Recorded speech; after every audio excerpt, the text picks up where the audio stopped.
Hi guys, ngayon, ito naman, babagyan ko naman ulit ng subtitle dahil i-vlog ko naman. Dahil hindi na tayo nag-vlog ng ganyan ng meron.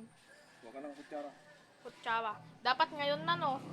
Kasi syempre, kuha tayo ng kutsara para yan o niya.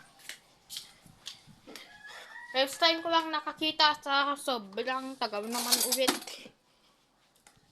Pero talaga, sobrang ano na, pagdami pa yung minsan. Ito oh. Kutsara.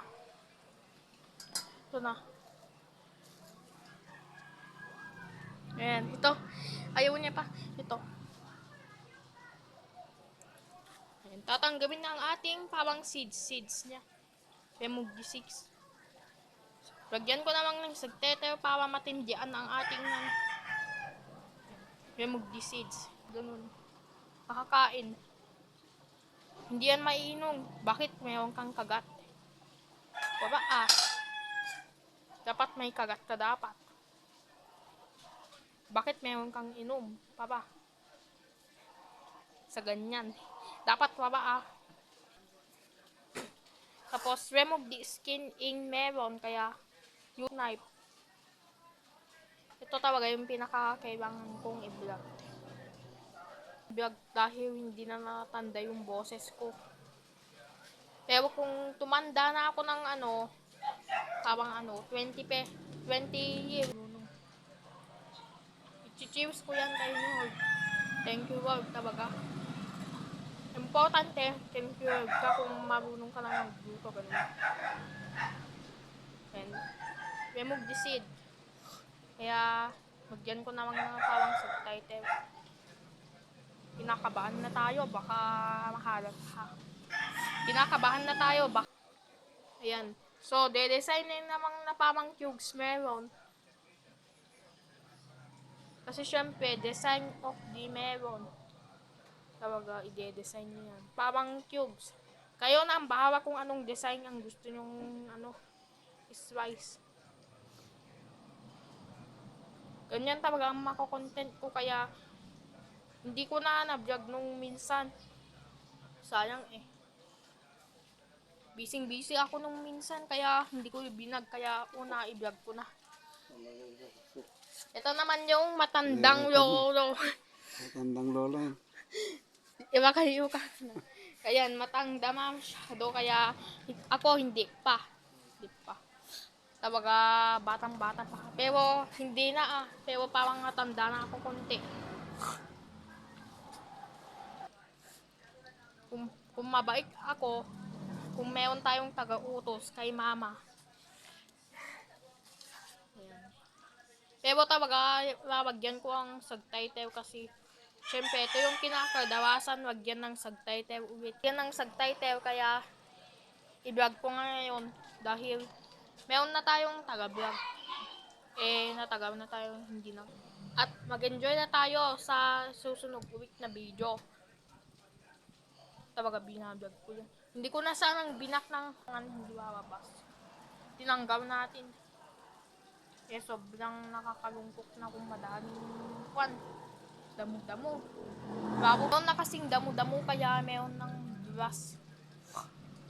Ayun dun. Tapos meron pang lemongrass, ganun. And ito yung lemongrass ang tinatawag. Lemongrass. Tapos yun naman, grass. Pero nagkakaiba silang klase. Grass at lemongrass. Yun. Nang una, ito na nyo na ating melon. Hindi ko na kasi titinandaan. Magkano kayang evaporada? So, ito yung evaporada. Evap yan. Kasi syempre, evaporada. Evapora. Yun. Evaporada. Yan yung pangalan yung noon. Panahon pa yan, no? Yung pinangalan nung wala pa kami pera. Wala pa yan. Nung 1999, wala. Magkano kayang isa? Baka lang. Meron kasing suwik-suwik lang talaga ito. Ayan. 40, ayan. So, murang-mura lang ang halaga na, sakto. Wala, nang supli kapag 40. Add the sugar to 488 grams of sugar. Ayan. Para ngayon na talagang gagawin. So, make a doing some of the melon for the eating. So, ito ang ating sinasabi ko na mga kabes. Tapos, kuha siya ng ice. Dahil kumakain naman kami ganyan. Tapos, ito, itugtog niya. Para makrack yung ice. Crack the ice yan. I-crack ang ice. Tapos, unang-una, ayan, add the ice. Lagyan ng ice.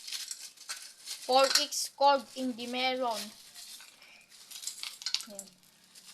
Ang dami na talagang pinaisip-isip ko. Ayan. Kwan lang kasi yan, 50 ml of evaporada. 50 ml of evaporada. Kasi nakabata yan eh. Kaya, sana kung may condensed milk. Pero kaso, mas masarap na daw kung kung may evaporada at asukal. Yan yung nakaabang. Panahon pa yan. Meron na ngayon.